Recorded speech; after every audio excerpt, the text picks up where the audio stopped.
परिचय। भगवान बुद्ध का पहला उपदेश बौद्ध धर्म के इतिहास में एक महत्वपूर्ण घटना है, जिसे धर्मचक्र प्रवर्तन सूत्र के नाम से जाना जाता है। यह उपदेश उन्होंने ज्ञान प्राप्ति के बाद सारनाथ के मृगदाव, अब आर्शिप्तन में अपने 5 पूर्व साथी तपस्वियों को दिया था। यह उपदेश न केवल उनके ज्ञान की गहराई को दर्शाता है, बल्कि बौद्ध दर्शन के मूल सिद्धांतों 4 आर्य सत्य और अष्टांगिक मार्ग की स्थापना भी करता है। बुद्ध का आत्मिक जागरण और मार्ग की खोज राजकुमार सिद्धार्थ गौतम का जीवन विलासिता और ऐश्वर्य से भरा हुआ था। कपिलवस्तु के राजमहल में उनका पालन पोषण हुआ, जहां उन्हें संसार के दुखों से दूर रखा गया था। परंतु जब उन्होंने जीवन के 4 महान सत्यों का साक्षात्कार किया, बुढ़ापा, बीमारी, मृत्यु और एक तपस्वी का दृश्यमान दर्शन, तो उनके मन में गहरे प्रश्न उत्पन्न हुए। जीवन का उद्देश्य क्या है? क्या मनुष्य केवल जन्म, रोग, बुढ़ापा और मृत्यु के चक्र में फंसा रहेगा? इस गहन जिज्ञासा ने उन्हें घर परिवार त्याग कर सत्य की खोज में निकलने के लिए प्रेरित किया। उन्होंने कठोर तपस्या की, योग और ध्यान का अभ्यास किया, परंतु अंततः यह अनुभव किया कि अत्यधिक तपस्या भी उतनी ही हानिकारक है जितना इंद्रिय सुख में लिप्त रहना। उन्होंने मध्यम मार्ग को अपनाया, जो न तो विलासिता में डूबा है और न ही अत्यधिक कठोरता में। बोधगया में पीपल के वृक्ष के नीचे उन्होंने 7 सप्ताह तक गहन ध्यान किया। अंततः पूर्ण ज्ञान की प्राप्ति हुई और वे बुद्ध बन गए, जागृत, जिसने परम सत्य को जान लिया। यह आत्मिक जागरण न केवल उनके लिए बल्कि संपूर्ण मानवता के लिए प्रकाश की किरण बना। सारनाथ की ओर यात्रा ज्ञान प्राप्ति के पश्चात बुद्ध ने पहले कुछ दिनों तक ध्यान और आत्मचिंतन में बिताए। उनके भीतर एक द्वंद्व था, क्या इस गहन ज्ञान को संसार के साथ साझा किया जाए? यह सत्य अत्यंत सूक्ष्म और गूढ़ था, जिसे समझना सामान्य जन के लिए कठिन हो सकता था, परंतु उनकी करुणा ने विजय प्राप्त की। उन्होंने निश्चय किया कि जिनके हृदय शुद्ध हैं, वे इस धर्म को समझ सकेंगे। बुद्ध ने निर्णय लिया कि वे अपने 5 पूर्व साथियों कोंडन्य, भद्य, वप, महानाम और अस्सजी को उपदेश देंगे, क्योंकि वे भी सत्य की खोज में थे और साधना में परिपक्व थे। वे वाराणसी के निकट मृगदाव, सारनाथ पहुंचे। जब उन तपस्वियों ने बुद्ध को देखा तो पहले वे उपेक्षा करने लगे, क्योंकि उन्होंने सोचा कि सिद्धार्थ ने तपस्या छोड़ दी थी। परंतु बुद्ध के दिव्य तेज, उनकी शांति और आभा मंडल ने उन्हें चकित कर दिया। वे सहज ही उनके समीप आ गए। पहला उपदेश, धर्मचक्र प्रवर्तन। सारनाथ में बुद्ध ने अपने 5 शिष्यों को उपदेश देना आरंभ किया। उनका वाणी अत्यंत मधुर परंतु गहरी थी। उन्होंने कहा, हे भिक्षुओं, 2 चरम सीमाएं हैं जिन्हें साधक को नहीं अपनाना चाहिए। पहला है इंद्रियों के सुख में लिप्त रहना, जो तुच्छ और अनर्थकारी है। दूसरा है अत्यधिक कठोर तपस्या, जो पीड़ादायक और निरर्थक है। इन दोनों का परित्याग कर मैंने एक मध्यम मार्ग खोजा है, जो अंततः ज्ञान और निर्वाण की ओर ले जाता है। इसके बाद बुद्ध ने 4 आर्य सत्य का उद्घाटन किया। दुह का सत्य, जीवन में जन्म, मृत्यु, रोग, बुढ़ापा, वियोग आदि सभी दुखदायक हैं। यहां तक कि सुख की भी अस्थिरता अंततः दुख का कारण बनती है। दुख के कारण का सत्य तृष्णा, लालच, इच्छा, मोह ही दुख का मूल कारण है। यह तृष्णा हमें पुनर्जन्म के चक्र में बांधती है। दुख के निरोध का सत्य, तृष्णा के निवारण से दुख का अंत संभव है, जिसे निर्वाण कहा जाता है। निर्वाण वह स्थिति है जहां मनुष्य समस्त क्लेशों से मुक्त होता है। दुख निरोध के मार्ग का सत्य, अष्टांगिक मार्ग ही इस दुख के अंत तक पहुंचने का उपाय है। अष्टांगिक मार्ग, सम्यक दृष्टि, यथार्थ को सही रूप में देखना, सम्यक संकल्प, शुद्ध और सद्भावनापूर्ण विचार रखना, सम्यक वाणी, सत्य बोलना और कठोर भाषा से बचना, सम्यक कर्म, अहिंसा और नैतिकता के साथ आचरण करना, सम्यक आजीविका, ईमानदारी और नैतिकता के साथ जीवन यापन करना, सम्यक प्रयास, सही दिशा में निरंतर प्रयास करना, सम्यक स्मृति, सजग और जागरूक रहना, सम्यक समाधि, गहरे ध्यान और मानसिक स्थिरता का अभ्यास करना। बुद्ध के उपदेश सुनते ही कौंडन्य के भीतर जागरण हुआ। उन्होंने कहा, अब मुझे स्पष्ट दिख रहा है। वह बुद्ध का पहला शिष्य बना। इसके बाद अन्य 4 तपस्वियों ने भी बोध प्राप्त किया और बौद्ध संघ की स्थापना हुई। उपदेश का प्रभाव और व्यापकता। बुद्ध के इस उपदेश ने धर्म का चक्र घुमा दिया, जिसे धर्म चक्र प्रवर्तन कहा जाता है। यह केवल एक उपदेश नहीं था, बल्कि यह मानवता के लिए एक नई दृष्टि थी। इस उपदेश के बाद बुद्ध ने कई वर्षों तक उपदेश दिए और उनके अनुयायियों की संख्या निरंतर बढ़ती गई। बुद्ध का यह शिक्षण यथार्थ, करुणा और बोध की मिसाल है। उन्होंने सिखाया कि धर्म किसी पूजा पाठ या कर्म कांड का नाम नहीं है, बल्कि यह एक जीवन व्यवस्था है जो व्यक्ति को अपने भीतर झांकने और सच्चे अर्थों में जागरूक बनने की प्रेरणा देता है। उनकी शिक्षाएं आज भी पूरी दुनिया में लोगों के जीवन को मार्गदर्शन प्रदान करती हैं। उनके विचार शांति, सहिष्णुता और जागरूकता के प्रतीक हैं। उपसंहार। भगवान बुद्ध का पहला उपदेश एक दार्शनिक क्रांति थी, जिसने अज्ञान और अंधविश्वास के अंधकार को दूर कर ज्ञान का प्रकाश फैलाया। 4 आर्य सत्य और अष्टांगिक मार्ग न केवल बौद्ध धर्म के मूल स्तंभ बने, बल्कि मानवता के लिए एक अमूल्य धरोहर भी। बुद्ध का जीवन और उनके उपदेश यह सिखाते हैं कि सच्चा ज्ञान स्वयं के भीतर देखने और जागरूक रहने से प्राप्त होता है। गौतम बुद्ध बोधगया के पीपल वृक्ष के नीचे गहरे ध्यान में बैठे थे। उन्होंने सत्य को पा लिया था, परंतु उनका मन अभी भी एक अनकहे रहस्य की ओर आकर्षित था। एक दिन ध्यान की गहराइयों में उतरते हुए उन्होंने एक अद्भुत भविष्यवाणी देखी। उनके सामने एक नई दुनिया उभर आई, एक ऐसी दुनिया जो तकनीक से जगमगा रही थी, परंतु आध्यात्मिक रूप से खो चुकी थी। इस भविष्य में लोग तेज रफ्तार से भाग रहे थे, पर भीतर से खाली थे। इमारतें आसमान छू रही थीं, लेकिन मानवता की जड़ें खो चुकी थीं। इस दृश्य के बीच एक युवक खड़ा था। उसकी आंखों में प्रश्न थे, दिल में बेचैनी थी। यही था नवबुद्ध, परंतु उसे अपनी पहचान का आभास नहीं था। बुद्ध ने उस युवक के चारों ओर अंधकार और प्रकाश के संघर्ष को देखा। यह युवक न केवल अपने लिए, बल्कि पूरी मानवता के लिए जागृति का वाहक बनने वाला था। बुद्ध के मन में एक शांति और आशंका दोनों थी। उन्होंने जाना कि सत्य की खोज हर युग में एक नए रूप में सामने आती है। बुद्ध ध्यान से बाहर आए और अपने प्रमुख शिष्य आनंद को बुलाया। उन्होंने आनंद से कहा, आनंद, भविष्य में एक युग आएगा जब लोग सत्य से भटक जाएंगे, लेकिन वहां भी एक जागृति का बीज पनपेगा। उस बीज को खोजने वाला स्वयं नहीं जानता होगा कि वह क्या है। उसे हमारी वाणी की गूंज सुनानी होगी। आनंद ने बुद्ध से पूछा, भगवान, क्या वह व्यक्ति आपको पहचानेगा? बुद्ध ने मुस्कुराते हुए उत्तर दिया, नहीं आनंद, पर वह मेरी वाणी के स्वर को अपने हृदय में सुनेगा, जैसे कोई खोया हुआ यात्री अपने घर की याद को महसूस करता है। इस रहस्य को समझते हुए बुद्ध ने अपने उपदेशों में ऐसे संदेश छिपा दिए जो हजारों साल बाद भी अनसुने नहीं रहेंगे। उनकी वाणी पुस्तकों, पत्थरों और बाद में डिजिटल माध्यमों में बदल जाएगी, पर उनका सार वही रहेगा। हजारों वर्षों के बाद एक महानगर में अर्जुन नाम का युवक रहता था। वह एक सफल तकनीकी इंजीनियर था, परंतु भीतर से असंतुष्ट। अर्जुन को अक्सर एक ही सपना आता, पीपल का पेड़, शांति की गूंज और एक अनजानी मुस्कान। उसके सपनों में एक अस्पष्ट आकृति होती थी जो उसे बुला रही थी। अर्जुन ने इसे अपने व्यस्त जीवन का परिणाम समझा, परंतु वह बेचैनी कम नहीं हुई। एक दिन जब वह काम से थककर घर लौटा तो एक पुरानी किताब की दुकान के सामने रुका। वहां उसे एक जीर्ण शीर्ण ग्रंथ मिला, धम्मपद। जैसे ही उसने उस ग्रंथ को छुआ, उसे लगा कि कोई अदृश्य शक्ति उसे बुला रही है। गौतम बुद्ध बोधगया के पीपल वृक्ष के नीचे गहरे ध्यान में बैठे थे। उन्होंने सत्य को पा लिया था, परंतु उनका मन अभी भी एक अनकहे रहस्य की ओर आकर्षित था। एक दिन ध्यान की गहराइयों में उतरते हुए उन्होंने एक अद्भुत भविष्यवाणी देखी। उनके सामने एक नई दुनिया उभर आई, एक ऐसी दुनिया जो तकनीक से जगमगा रही थी, परंतु आध्यात्मिक रूप से खो चुकी थी।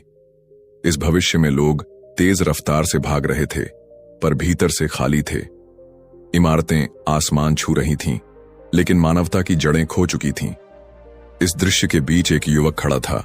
उसकी आंखों में प्रश्न थे, दिल में बेचैनी थी। यही था नवबुद्ध, परंतु उसे अपनी पहचान का आभास नहीं था। बुद्ध ने उस युवक के चारों ओर अंधकार और प्रकाश के संघर्ष को देखा। यह युवक न केवल अपने लिए बल्कि पूरी मानवता के लिए जागृति का वाहक बनने वाला था। बुद्ध के मन में एक शांति और आशंका दोनों थी। उन्होंने जाना कि सत्य की खोज हर युग में एक नए रूप में सामने आती है। बुद्ध ध्यान से बाहर आए और अपने प्रमुख शिष्य आनंद को बुलाया। उन्होंने आनंद से कहा, आनंद, भविष्य में एक युग आएगा जब लोग सत्य से भटक जाएंगे, लेकिन वहां भी एक जागृति का बीज पनपेगा। उस बीज को खोजने वाला स्वयं नहीं जानता होगा कि वह क्या है। उसे हमारी वाणी की गूंज सुनानी होगी। आनंद ने बुद्ध से पूछा, भगवान, क्या वह व्यक्ति आपको पहचानेगा? बुद्ध ने मुस्कुराते हुए उत्तर दिया, नहीं आनंद, पर वह मेरी वाणी के स्वर को अपने हृदय में सुनेगा, जैसे कोई खोया हुआ यात्री अपने घर की याद को महसूस करता है। इस रहस्य को समझते हुए बुद्ध ने अपने उपदेशों में ऐसे संदेश छिपा दिए जो हजारों साल बाद भी अनसुने नहीं रहेंगे। उनकी वाणी पुस्तकों, पत्थरों और बाद में डिजिटल माध्यमों में बदल जाएगी, पर उनका सार वही रहेगा। हजारों वर्षों के बाद एक महानगर में अर्जुन नाम का युवक रहता था। वह एक सफल तकनीकी इंजीनियर था, परंतु भीतर से असंतुष्ट। अर्जुन को अक्सर एक ही सपना आता, पीपल का पेड़, शांति की गूंज और एक अनजानी मुस्कान। उसके सपनों में एक अस्पष्ट आकृति होती थी जो उसे बुला रही थी। अर्जुन ने इसे अपने व्यस्त जीवन का परिणाम समझा, परंतु वह बेचैनी कम नहीं हुई। एक दिन जब वह काम से थककर घर लौटा तो एक पुरानी किताब की दुकान के सामने रुका। वहां उसे एक जीर्ण शीर्ण ग्रंथ मिला, धम्मपद। जैसे ही उसने उस ग्रंथ को छुआ, उसे लगा कि कोई अदृश्य शक्ति उसे बुला रही है। ग्रंथ के पन्ने पलटते ही अर्जुन को अपने भीतर एक अजीब हलचल महसूस हुई, जैसे वह शब्द उसे भीतर से पहचानते हों। यह अनुभव इतना गहरा था कि उसने अपने जीवन को बदलने का निश्चय किया। अर्जुन ने सब कुछ छोड़कर सत्य की खोज में निकलने का निर्णय लिया। वह दुनिया भर के आध्यात्मिक स्थलों पर गया, कभी हिमालय की गुफाओं में, कभी बोध गया के पीपल वृक्ष के नीचे। हर स्थान पर उसे एक ही संदेश मिलता, सत्य बाहर नहीं, भीतर है। इस यात्रा में उसे कई विचित्र लोग मिले। एक अंधा भिक्षु जो सबसे अधिक देख सकता था, एक भिखारी जो सबसे धनी था, और एक बच्चा जो सबसे ज्ञानी था। इन सब के माध्यम से अर्जुन को छोटे छोटे सत्य के टुकड़े मिले। हर व्यक्ति, हर स्थान उसे अपने भीतर झांकने के लिए प्रेरित करता। अर्जुन की यात्रा आसान नहीं थी। उसने ठंडे पहाड़ों, तपते रेगिस्तानों और भीड़भाड़ वाले शहरों में सच्चाई को खोजने का प्रयास किया, पर हर जगह उसे केवल एक ही उत्तर मिला, तुम जो खोज रहे हो वह तुम्हारे भीतर ही है।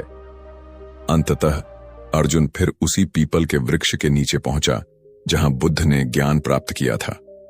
वहां ध्यान में बैठते ही उसे एक तेज प्रकाश दिखाई दिया और बुद्ध की छवि प्रकट हुई। बुद्ध ने मुस्कुराते हुए कहा, तुम मुझे खोज रहे थे अर्जुन, परंतु मैं तो सदा से तुम्हारे भीतर था। तुम्हें जो जागृति चाहिए थी वह तुम में ही थी। अर्जुन की आंखों से आंसू बहने लगे। उसे समझ आ गया था कि भविष्य के बुद्ध कोई अलग व्यक्ति नहीं थे, बल्कि हर व्यक्ति के भीतर छुपे उस प्रकाश का नाम थे। वही नव बुद्ध था और हर जागृत आत्मा एक बुद्ध है। उस क्षण अर्जुन को अपनी यात्रा का उद्देश्य समझ आया। उसने जाना कि बुद्धत्व कोई लक्ष्य नहीं, बल्कि एक अवस्था है जिसमें व्यक्ति अपने सच्चे स्वरूप को पहचानता है। यह समझ उसकी आत्मा को एक नई रोशनी से भर देती है। अर्जुन अपने शहर लौटा, पर अब वह बदल चुका था। उसने एक नई यात्रा शुरू की, लोगों को यह सिखाने की कि जागृति कोई बाहरी चमत्कार नहीं, बल्कि भीतर का अनुभव है। उसने मंदिर नहीं, बल्कि दिलों में बुद्धत्व जगाने का कार्य शुरू किया। उसने अपने अनुभवों को साझा किया, किताबें लिखीं और ध्यान के शिविर आयोजित किए। धीरे धीरे अर्जुन का संदेश दूर दूर तक फैल गया। लोग उसकी शिक्षाओं से प्रेरित होकर अपने भीतर की रोशनी को पहचानने लगे। इस प्रकार बुद्ध की भविष्यवाणी पूरी हुई, क्योंकि बुद्धत्व कभी किसी एक व्यक्ति में सीमित नहीं रहता। वह समय और स्थान से परे हर जागृत आत्मा में बसता है। अर्जुन की कहानी यह साबित करती है कि हर युग में एक बुद्ध जन्म लेता है, कभी बाहर, कभी भीतर, और यही चिरकालिक सत्य है। प्राचीन भारत के मगध राज्य में एक चोर रहता था जिसका नाम था अंगुलिमाल। वह न केवल चतुर और चालाक था, बल्कि उसके भीतर एक असाधारण जिज्ञासा भी थी, जीवन के रहस्यों को जानने की। उसका जीवन चोरी और धोखे में डूबा हुआ था, लेकिन वह हमेशा एक ऐसी बुद्धि की तलाश में था जो उसे दूसरों से बेहतर बना सके। अंगुलिमाल का बचपन भी असामान्य था। वह एक गरीब परिवार में पैदा हुआ था, लेकिन उसकी आंखों में हमेशा कुछ अलग करने की चमक थी। बचपन में ही उसने देखा कि कैसे लोग शक्ति और धन के पीछे भागते हैं, और उसने तय कर लिया कि वह सबसे चतुर और शक्तिशाली बनेगा। उसने छोटी मोटी चोरियां शुरू की और जल्द ही एक कुख्यात डाकू बन गया। उसके नाम से ही लोग डर जाते थे, लेकिन उसके भीतर एक खालीपन था, एक अधूरापन जो उसे चैन से नहीं बैठने देता था। एक दिन अंगुलिमाल को सुनने को मिला कि एक महान तपस्वी सिद्धार्थ गौतम, जिसे लोग अब बुद्ध के नाम से जानते थे, पास के वन में ठहरे हुए हैं। उनके बारे में कहा जाता था कि वे अद्भुत ज्ञान और बुद्धि के स्वामी हैं। अंगुलिमाल ने सोचा, अगर मैं बुद्ध की बुद्धि चुरा लूं तो मैं सबसे बड़ा चोर बन जाऊंगा। रात के अंधेरे में अंगुलिमाल बुद्ध के शिविर में पहुंचा। उसने देखा कि बुद्ध शांति से ध्यान में लीन थे। उनके चारों ओर एक दिव्य आभा फैली हुई थी। चुपचाप कदम रखते हुए अंगुलिमाल उनके पास पहुंचा, लेकिन जैसे ही उसने बुद्ध की बुद्धि चुराने के लिए हाथ बढ़ाया, बुद्ध ने आंखें खोल दी और एक शांत कोमल मुस्कान के साथ कहा, क्या खोज रहे हो अंगुलिमाल? अंगुलिमाल चौंक गया। मैं तुम्हारी बुद्धि चुराने आया हूं, उसने सच्चाई स्वीकार कर ली। बुद्ध हंसे। बुद्धि कोई वस्तु नहीं है जिसे चुराया जा सके, लेकिन यदि तुम सच में इसे पाना चाहते हो तो बैठो, मैं तुम्हें सिखाऊंगा। अंगुलिमाल ने सोचा कि यह एक चालाकी हो सकती है, लेकिन फिर भी उसने बुद्ध के सामने बैठने का निश्चय किया। बुद्ध ने उससे प्रश्न पूछना शुरू किया, उसके जीवन, उसके दुख और उसके भय के बारे में। बुद्ध बोले, तुमने दुनिया भर की दौलत चुराई, लेकिन क्या तुम्हें सच्ची शांति मिली? अंगुलिमाल के पास कोई उत्तर नहीं था। बुद्ध ने उसे ध्यान और आत्मचिंतन की शिक्षा दी। दिन बीतते गए और अंगुलिमाल के भीतर कुछ बदलने लगा। वह समझने लगा कि सच्ची बुद्धि बाहरी चीजों में नहीं, बल्कि भीतर की शांति में छिपी है। बुद्ध ने उसे करुणा और दया का महत्व समझाया। उन्होंने कहा, जिस दिन तुम अपने भीतर के अंधकार को पहचान लोगे, उसी दिन तुम्हें असली प्रकाश मिलेगा। अंगुलिमाल ने इन शब्दों को गहराई से महसूस किया और अपने भीतर झांकने लगा। लेकिन कहानी यहीं समाप्त नहीं होती। एक दिन अंगुलिमाल के पुराने साथियों ने सोचा कि वह बुद्ध के खजाने पर कब्जा कर रहा है। वे उसे मारने के लिए आए। अंगुलिमाल ने बुद्ध से मदद मांगी। बुद्ध ने शांत स्वर में कहा, सच्ची बुद्धि वह है जो दूसरों को भी बदल सकती है। जाओ, उनसे बिना क्रोध के मिलो। अंगुलिमाल ने साहस किया और अपने पुराने साथियों का सामना किया। उसने न केवल खुद को बदला हुआ पाया, बल्कि अपने शब्दों और शांति के साथ अपने साथियों को भी बदल दिया। उसने अपने अपराधों को स्वीकार किया और लोगों से क्षमा मांगी। उसकी विनम्रता और बदलते हुए स्वभाव ने लोगों के दिलों को छू लिया। अंगुलिमाल ने जीवन में पहली बार सच्ची शांति और संतोष का अनुभव किया। वह अब एक चोर नहीं था, बल्कि एक साधक बन गया था। उसने समझा कि असली चोरी दूसरों की वस्तुएं चुराना नहीं, बल्कि अपने भीतर की सच्चाई से मुंह मोड़ना है। बुद्ध ने उससे कहा, तुम अब वह चोर नहीं हो जिसने बुद्धि चुराई, बल्कि वह साधक हो जिसने सच्चे ज्ञान को प्राप्त किया। अंगुलिमाल ने अपने शेष जीवन को सेवा और साधना में समर्पित कर दिया। उसने अपने अनुभवों को लोगों के साथ बांटा और अनेक लोगों को सही मार्ग दिखाया। समाज में अंगुलिमाल के परिवर्तन को सभी ने स्वीकार नहीं किया। कुछ लोग अब भी उसके अतीत के अपराधों को याद करते थे। एक दिन जब वह गांव में प्रवचन दे रहा था, कुछ लोगों ने उस पर पत्थर फेंके। घायल होते हुए भी उसने मुस्कुराते हुए कहा, यह मेरे पिछले कर्मों का फल है और मैं इसे सहर्ष स्वीकार करता हूं। यह देखकर भीड़ में उपस्थित कई लोगों के दिल पिघल गए और वे भी उसके अनुयायी बन गए। अंगुलिमाल की कहानी एक जीवंत उदाहरण बन गई कि कैसे कोई भी व्यक्ति अपने अतीत से ऊपर उठ सकता है। उसकी शिक्षा और अनुभव पीढ़ियों तक लोगों को प्रेरित करते रहे। वह अब एक चोर नहीं था, बल्कि एक प्रकाश पुंज बन गया था, जिसने अपने अंधकार को हराकर दुनिया में उजाला फैलाया।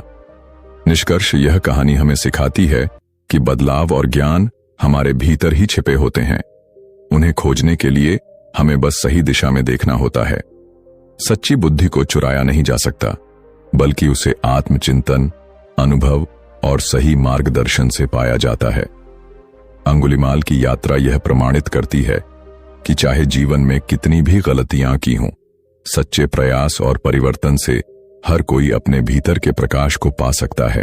गौतम बुद्ध की करुणा और अहिंसा की शिक्षाएं केवल मनुष्यों तक सीमित नहीं थीं, बल्कि वे सभी जीवों के प्रति प्रेम और दया का संदेश देते थे। यह कहानी एक क्रूर राजा, एक पीड़ित हाथी और बुद्ध के प्रेम से भरी हुई है, जो यह दर्शाती है कि करुणा की शक्ति से सबसे क्रूर हृदय भी पिघल सकता है। बहुत समय पहले मगध राज्य में एक राजा शासन करता था। वह युद्ध प्रिय और निर्दयी था। उसकी सोच यह थी कि शक्ति ही सबसे बड़ी चीज है और इसके बिना कोई भी राज्य सुरक्षित नहीं रह सकता। वह अपने सैनिकों को कठोर प्रशिक्षण देता और हमेशा उन्हें युद्ध के लिए तैयार रहने को कहता। उसके इसी सोच का शिकार बना एक मासूम हाथी। राजा के पास कई युद्ध हाथी थे, लेकिन उनमें से एक विशेष हाथी सबसे बड़ा, सबसे शक्तिशाली और सबसे बुद्धिमान था। यह हाथी पहले बहुत शांत और सौम्य स्वभाव का था। जब वह जंगल से लाया गया था, तब वह प्रेम और सौहार्द से भरा हुआ था। लेकिन राजा चाहता था कि वह क्रूर और आक्रामक बने, ताकि युद्ध में दुश्मनों को आसानी से कुचल सके। इसलिए राजा ने अपने सैनिकों को आदेश दिया कि हाथी को कठोर प्रशिक्षण दिया जाए और उसे क्रूर बनाया जाए। उसके भोजन और पानी की आपूर्ति को सीमित कर दिया गया। सैनिक उसे बार बार पीटते, उसे तेज आवाजों से डराते और उसे लगातार गुस्से की स्थिति में बनाए रखते। समय बीतता गया और धीरे धीरे उस हाथी का मन भय और क्रोध से भरने लगा। वह अब पहले जैसा शांत और सौम्य नहीं रहा, बल्कि एक गुस्सैल और खतरनाक जीव बन चुका था। अब वह किसी को भी देखता तो तुरंत गुस्से में आ जाता। राजा को यही चाहिए था, एक क्रूर और हिंसक हाथी, परंतु उसकी आंखों में अभी भी दर्द और करुणा झलकती थी। जब वह अकेला होता तो रोता रहता। उसकी आंखों से आंसू गिरते, लेकिन कोई उसे देखने और समझने वाला नहीं था। आत्मा अभी भी प्रेम और दया के लिए तरस रही थी। एक दिन गौतम बुद्ध अपने शिष्यों के साथ उसी नगर में आए। नगरवासियों ने सुना कि भगवान बुद्ध आए हैं, तो वे उन्हें देखने के लिए उमड़ पड़े। राजा ने भी बुद्ध के आगमन की सूचना सुनी, लेकिन वह उन्हें ज्यादा महत्व नहीं देता था। उसने सोचा कि वे केवल साधारण उपदेशक हैं, जिनकी बातें केवल कमजोर लोगों के लिए होती हैं। लेकिन नगरवासियों की जिद के कारण राजा ने बुद्ध को अपने महल में बुलाने का निर्णय लिया। उसने सोचा कि अगर ये साधु सच में इतने ज्ञानी हैं, तो उन्हें अपनी शक्ति का प्रमाण देना चाहिए। जब बुद्ध महल पहुंचे तो राजा ने अहंकार से कहा, तुम कहते हो कि करुणा और प्रेम सबसे बड़ी शक्तियां हैं, लेकिन क्या तुम इस जंगली हाथी को शांत कर सकते हो? यह कहते हुए उसने अपने सैनिकों को आदेश दिया कि हाथी को छोड़ा जाए। हाथी को एक अंधेरे कमरे में बंद कर दिया गया था। वह गुस्से से कांप रहा था और भूख प्यास से बेहाल था। जैसे ही सैनिकों ने पिंजरे का दरवाजा खोला, वह पूरी ताकत से बाहर निकला। उसकी आंखों में क्रोध की ज्वाला थी और वह बुद्ध की ओर दौड़ पड़ा। सभी लोग डर से इधर उधर भागने लगे, लेकिन बुद्ध शांत खड़े रहे। राजा और अन्य लोग डर के मारे चिल्लाने लगे। उन्हें लगा कि अब बुद्ध का अंत निश्चित है, लेकिन बुद्ध ने अपनी जगह से एक भी कदम नहीं हटाया। जब हाथी बुद्ध के पास पहुंचा तो उन्होंने प्रेम भरी मुस्कान के साथ उसकी ओर देखा। उन्होंने अपना हाथ धीरे धीरे उठाया और अत्यंत कोमल स्वर में बोले, तुम एक सुंदर और शांत प्राणी हो। तुम्हारा स्वभाव क्रूर नहीं, प्रेम पूर्ण है। हाथी, जो अब तक केवल यातनाएं ही सहता आया था, पहली बार किसी के शब्दों में प्रेम और अपनापन महसूस कर रहा था। उसके भीतर वर्षों से दबी करुणा जाग उठी। बुद्ध धीरे धीरे उसके पास गए और उसका माथा सहलाया। हाथी की आंखों से आंसू बहने लगे। वह पहली बार किसी इंसान के स्पर्श में क्रूरता नहीं, बल्कि दया और करुणा का अनुभव कर रहा था। उसने धीरे धीरे अपना सिर बुद्ध के चरणों में झुका दिया। राजा और नगरवासी यह देखकर स्तब्ध रह गए। वे सोच भी नहीं सकते थे कि जो हाथी अभी कुछ क्षण पहले हिंसक था, वह इतनी शांति से बुद्ध के चरणों में बैठ सकता है। राजा इस दृश्य को देखकर गहरे सोच में पड़ गया। उसने पहली बार अहिंसा की सच्ची शक्ति को महसूस किया। वह बुद्ध के पास गया और बोला, हे तथागत, आपने यह कैसे किया? मैंने इस हाथी को बल और हिंसा से नियंत्रित करने की कोशिश की, लेकिन असफल रहा। आप मात्र कुछ शब्दों और प्रेम से इसे शांत कर सके। यह कैसे संभव हुआ? बुद्ध मुस्कुराए और बोले, राजन, हिंसा से केवल भय उत्पन्न होता है, प्रेम से विश्वास और परिवर्तन। यह हाथी जन्म से शांत था, लेकिन तुमने इसे यातनाएं देकर क्रूर बना दिया। आज पहली बार इसे प्रेम और करुणा का अनुभव हुआ और यह अपने वास्तविक स्वभाव में लौट आया। राजा को अपनी गलती का एहसास हुआ। उसने उसी क्षण प्रतिज्ञा की कि वह भविष्य में किसी भी जीव के साथ अत्याचार नहीं करेगा। उसने हाथी को स्वतंत्र कर दिया और उसकी देखभाल करने का आदेश दिया। शिक्षा यह कहानी हमें सिखाती है कि प्रेम और करुणा की शक्ति से सबसे क्रूर जीव भी बदल सकते हैं। हिंसा से भय उत्पन्न होता है, लेकिन प्रेम से हृदय परिवर्तन होता है। बुद्ध ने हमें यह सिखाया कि यदि हम संसार को शांत और सुंदर बनाना चाहते हैं, तो हमें प्रेम, करुणा और अहिंसा को अपनाना होगा। यह कहानी केवल एक हाथी की नहीं, बल्कि हमारे समाज की भी है। कई बार हम भी क्रोध, घृणा और हिंसा से भर जाते हैं, लेकिन जब हमें सच्चा प्रेम और समझ मिलती है, तो हमारा हृदय भी पिघल सकता है। बुद्ध की यह शिक्षा आज भी उतनी ही प्रासंगिक है जितनी हजारों वर्ष पहले थी। अगर हम भी अपने जीवन में करुणा और प्रेम को स्थान दें, तो निश्चित रूप से हमारा जीवन और समाज बेहतर बन सकता है। गौतम बुद्ध केवल एक महान दार्शनिक और धर्मगुरु ही नहीं थे, बल्कि वे धैर्य और सहनशीलता की जीवंत मूर्ति थे। उनकी करुणा और धीरज की परीक्षा कई बार ली गई, लेकिन वे कभी भी अपने धैर्य से विचलित नहीं हुए। यह कहानी एक ऐसे व्यक्ति की है जिसने बुद्ध का अपमान करने का प्रयास किया, लेकिन अंत में स्वयं उनके ज्ञान और धैर्य से प्रभावित होकर बदल गया। गौतम बुद्ध अपने शिष्यों के साथ विभिन्न नगरों और राज्यों में भ्रमण करते हुए लोगों को धर्म, करुणा और आत्मसंयम की शिक्षा दिया करते थे। उनका प्रत्येक प्रवास लोगों को आत्मचिंतन करने और अपने जीवन को बेहतर बनाने की प्रेरणा देता था। एक दिन बुद्ध अपने शिष्यों के साथ एक प्रसिद्ध नगर में पहुंचे, जहां के राजा ने स्वयं उन्हें आमंत्रित किया था। राजा चाहता था कि बुद्ध नगरवासियों को धर्म का उपदेश दें और सत्य की राह दिखाए। जब बुद्ध नगर में प्रविष्ट हुए, तो लोगों की भीड़ उनके स्वागत के लिए उमड़ पड़ी। लोग फूलों की वर्षा करने लगे, उनके चरणों में प्रणाम करने लगे और श्रद्धा से उनके उपदेश सुनने के लिए आतुर हो गए। बुद्ध के चेहरे पर हमेशा की तरह अपार शांति और दिव्यता झलक रही थी। उन्होंने एक विशाल बोधि वृक्ष के नीचे आसन ग्रहण किया और नगरवासियों के साथ बातचीत शुरू की। लेकिन हर जगह केवल भक्ति और प्रेम ही नहीं होता, कुछ लोग संदेह और द्वेष भी रखते हैं। उसी नगर में एक व्यक्ति था जिसे बुद्ध से घृणा थी। उसे लगता था कि बुद्ध लोगों को व्यर्थ में अहिंसा और धैर्य का पाठ पढ़ा रहे हैं और समाज को निर्बल बना रहे हैं। वह व्यक्ति ईर्ष्या से भर गया जब उसने देखा कि पूरा नगर बुद्ध की जय जयकार कर रहा है। जब बुद्ध सभा में धर्म उपदेश देने लगे, तो वही व्यक्ति भीड़ में खड़ा हुआ और ऊंची आवाज में बोल पड़ा, तुम एक ढोंगी हो, तुम्हारी बातें लोगों को कमजोर बना रही हैं। तुमने अपना घर छोड़ दिया, अपने माता पिता की सेवा नहीं की और अब दूसरों को भी अपने कर्तव्यों से विमुख कर रहे हो। तुम्हारी बातें व्यर्थ हैं। उस व्यक्ति की आवाज में न केवल क्रोध था, बल्कि अहंकार और द्वेष भी भरा हुआ था। उसे लगता था कि वह बुद्ध की शिक्षाओं को गलत साबित कर सकता है और लोगों को यह दिखा सकता है कि वे किसी साधारण व्यक्ति से अधिक कुछ नहीं हैं। यह सुनकर वहां उपस्थित लोगों को क्रोध आ गया। कई शिष्य भी क्रोधित हो उठे और उसे रोकने के लिए आगे बढ़े, लेकिन बुद्ध ने अपने हाथ से उन्हें रोक दिया और मुस्कुराते हुए उस व्यक्ति की ओर देखा। बुद्ध ने शांत स्वर में कहा, प्रिय मित्र, यदि कोई तुम्हें एक उपहार दे और तुम उसे स्वीकार न करो, तो वह उपहार किसके पास रहेगा? वह व्यक्ति कुछ भ्रमित हो गया। उसने उत्तर दिया, यदि मैं उसे स्वीकार नहीं करूंगा, तो वह उपहार देने वाले के पास ही रहेगा। बुद्ध मुस्कुराए और बोले, तुमने मुझे अपशब्द कहे, लेकिन मैंने उन्हें स्वीकार नहीं किया। इसलिए वे शब्द तुम्हारे ही पास रह गए। पूरा जनसमूह चकित रह गया। लोगों को आशा थी कि बुद्ध उस व्यक्ति को कोई कठोर उत्तर देंगे, लेकिन बुद्ध ने अपमान का उत्तर धैर्य और करुणा से दिया।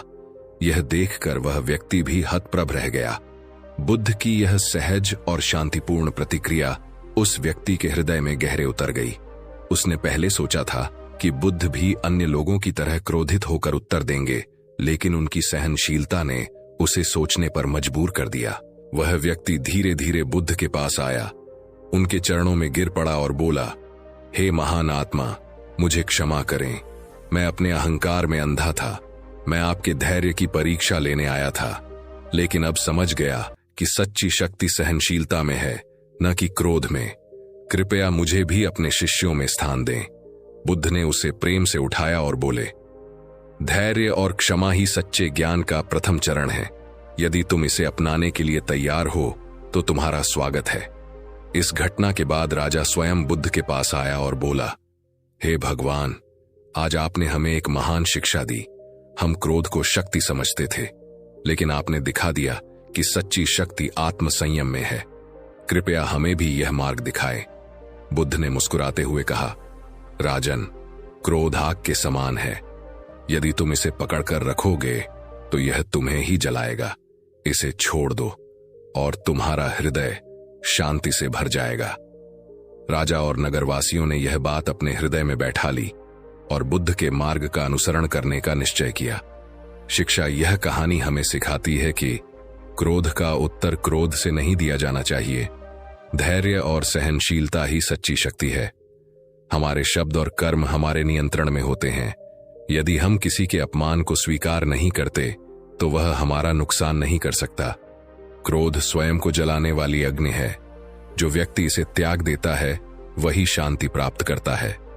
बुद्ध की शिक्षाएं केवल अतीत के लिए नहीं, बल्कि आज के समय में भी उतनी ही महत्वपूर्ण हैं। जब भी हम अपमान या आलोचना का सामना करें तो हमें बुद्ध के धैर्य को याद रखना चाहिए। यदि हम भी अपने जीवन में यह सहनशीलता और शांति अपना लें तो निश्चित रूप से हमारा जीवन अधिक सुखी और शांतिमय बन सकता है।